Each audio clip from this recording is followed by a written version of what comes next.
So, recently, Pastor Brandon has been nagging me to possibly teach a class at Frontline. I know for a fact I've thought about it, though I'm not exactly as prepared as I'd like to be. But at least this week, I've been thinking more critically, like what could I teach on it, or give, or at least give some kind of perspective on something. And so, going through my short list here of topics to talk about. I have intentionally vague topics. Pick a political topic and talk about that, and give my 2 cents as a Christian. But on here is the prodigal son, and I have a unique relationship with that parable. Now, it's not my favorite parable. My favorite parable is the parable of the talents in Matthew. But this one, I have a unique observation of the parable that I haven't really heard discussed or brought up. By and large, I do think that the pastors and the sermons that have preached on this parable have it right. There's definitely issues with the older brother, right? I've heard the parable, like the two prodigal sons. That one, I think, labeling, the sermon like that could kind of miss the fact that, well, one of the sons actually was faithful and actually did stay with his father, but there's still stuff that he misses. I think it's a bit more accurate to, at least for starters, look at it in context, why Jesus is telling this parable in the first place, right? And you get that starting the beginning of the chapter, right? How he's eating and dining with sinners, and the Pharisees are critical of this. And he proceeds to then tell two parables. One shepherd leaves his flock of 99 to search for the one, and then the woman who loses, forget the exact currency, like a talent, right? One of 10 talents, and when she finds it, she has great rejoicing. And then finally it concludes with the parable of the prodigal son. A lot of people, upon reading it, and this, becomes exposed when you listen to sermons on it, right, that the older brother has just as big of an issue as the younger, but Jesus leaves it open-ended if there's actually reconciliation there, right? Whereas the younger left, squandered his wealth, and came to the end of himself. If you happened to get to the point in my response video to Pastor Brandon, I gave my insight, a unique perspective on the prodigal son. I used it as an example in the context, to, as well as I could, strengthen my argument for not using preferred pronouns. But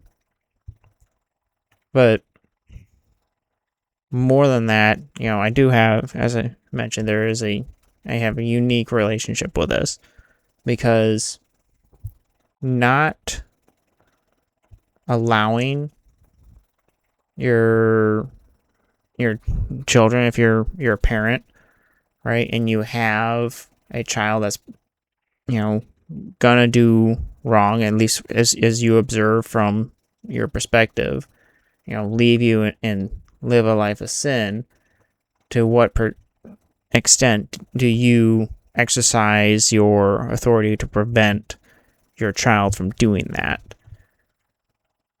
And my unique position, and this goes into my personal story, and I might detail my personal story in length in another video. I haven't quite gotten to that point to really do that. There's some things I would need to sift out if that's the right move for me, because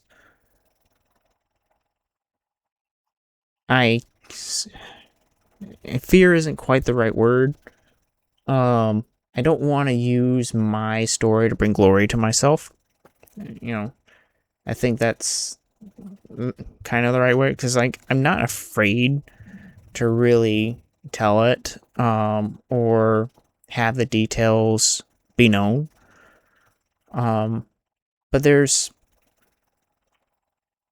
something there that goes, am I really doing it for the betterment of others, or am I doing it for, man's recognition towards me? I'm basically being patient with it right now. My story is for my small group and close family. I've told others bits and pieces of it, but change the exact details. Just a choice that I've made. The main story beats are still there when I've told it, but the exact details, I didn't intentionally change. And so if at some point in the future I decide to tell my story from my perspective, I would pray it would be done in God's timing, because I know for a fact there are plenty of testimonies out there that are extremely powerful and really get people moved. But if I'm honest, every time I've listened to them, as moved as I am, there was something about it. It was entertainment. It was cinema. Watching God become victorious, and right in this person's life is changed through the great works of God, right? And yes, I recognize that God gets the glory there, but I also, in the same beat, the same wave, I see glory going to the storyteller as well, right? Not that I want to undermine it by saying it was a story and made up, but you know what I mean. So yeah, maybe in the future I give the details, but for right now, you guys are going to be left in the dark unless you talk to me directly and I choose to tell you in its entirety. But back to the prodigal son, the perspective I have is from a parent forcing their child to not be a prodigal son. And this goes into how I was as like a teenager. I wanted to make decisions. I can't say I wanted to live a sinful life, but I wanted to make certain decisions that my dad didn't want me to make. He wanted me to make different decisions. Okay? And he exercised his authority through Ephesians 6:1, children, obey your parents in the Lord, to force me to make decisions that I did not want to make. Okay? And prevent me from making decisions that I wanted to make. And that was a big moment. You know, I had several of these encounters with my dad that led to the relationship I currently have now with him, which is very little.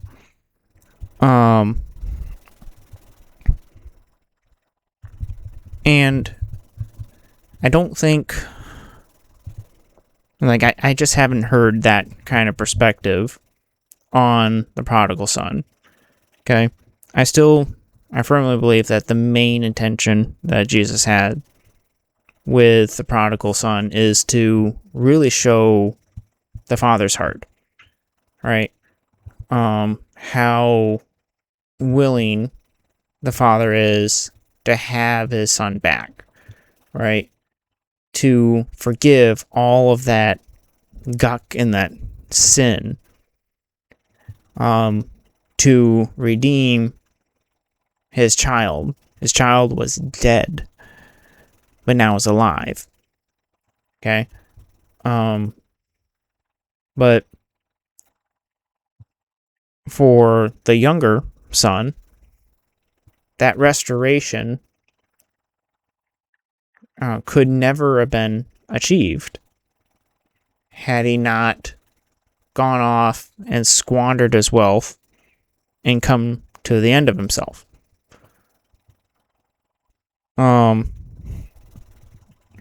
It is an accurate observation to go, well, if the father never gave his inheritance to his sons, and in fact, both sons got their inheritance, which is an interesting detail that a lot of people miss. Even I missed it on my first several readings. That had the father refused to give that, then there just would have been resentment and, brokenness in the home still would have existed. The younger son had to leave and had, the genuine fear that he never returns was a very real thing. Tons of parents will refuse to let their child be that, right? And likely end up losing them forever in the process, right? Because there would be at some point, regardless of how big and intimidating, a parent may be, like a father may be, there will come a point that those threats do not work on your children. Or at least they're guaranteed to work incorrectly, right? And so, in conclusion, I'm not gonna go too much into like the older brother right now. I kind of want to wrap this up.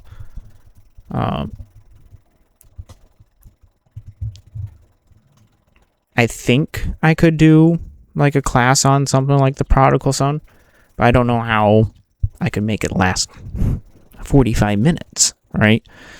I've been already talking to myself here. What do we got?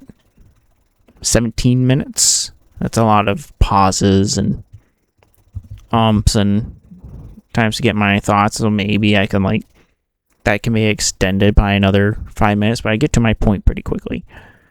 And this would be something that I think I could exercise. A muscle I haven't really worked, right? To be able to think and, get forward an idea in a way to teach it, right? I still think I'm a long ways there from really being able to articulate.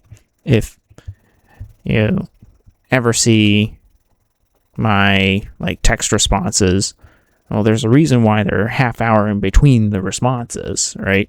They're extremely well worded, well thought out, and get the point across, extremely clearly. I can't do that in 10 seconds. And so, this is somewhat of this little series that I've been doing. I haven't posted in several months. I only posted 2 videos and I'm gone for how long has it been? I'll bring it up right now. End of October. In fact, October 30th is when I posted last on, it was the edited version of the Stephen A. Smith. So, perhaps I can do something. I think I should at least reach out to Brandon and get some kind of game plan, maybe. As I said, there's a bit of fears of being able to really get together, enough of a, what's the right word, curriculum, or these college words, to be able to just do one class and somehow be able to have it last 45 minutes. He did offer to kind of co-teach, he would do part of it, and that would be able to cushion out the whole run time, as it were. I also have become a bit more self-aware how I handle questions. If I'm being honest, I don't think I handle questions all that well. You were asked me this 10 years ago. I think I could handle questions well, but I don't think I can as of right now, because most times I interpret questions as hostile rather than actually as people from a genuine place of learning. Maybe that's me becoming a bit more cynical. I don't think I'm quite like that, but I do recognize there's some hostility I always end up interpreting from questions. Couple that with I don't always understand the intention of the question. And then there are some times where the question isn't all that well asked, as it were, right? And so couple all this, as of right now, I don't think I handle questions all that well. I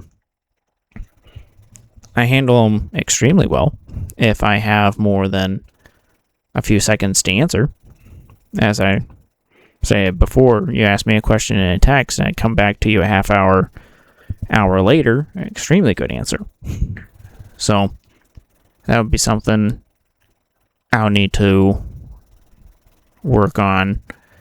And it might be as simple as doing some, as it were, prep work with someone exercising me with these questions so I have the right answer, because that is the vast majority of my answers, which are not entirely my own. I have found the answer somewhere else and then logged it to memory or had to go find it. Right? So, anyway, that's a bit of half of my story. I mean, that's not even half of the story. So, like a tenth of my story. With broad details. My unique observation on the prodigal son, which I will claim as like that is what I have observed, and by no means should it be taken as the authentic interpretation of, or the actual interpretation of the prodigal son. I believe pastors that have done it before me, generally, I'll give a good example. Woody Bacham, I think, had a pretty good sermon on the prodigal son. I think he nailed it on all accounts, and I'm sure there's others that have done it quite well. I would, take their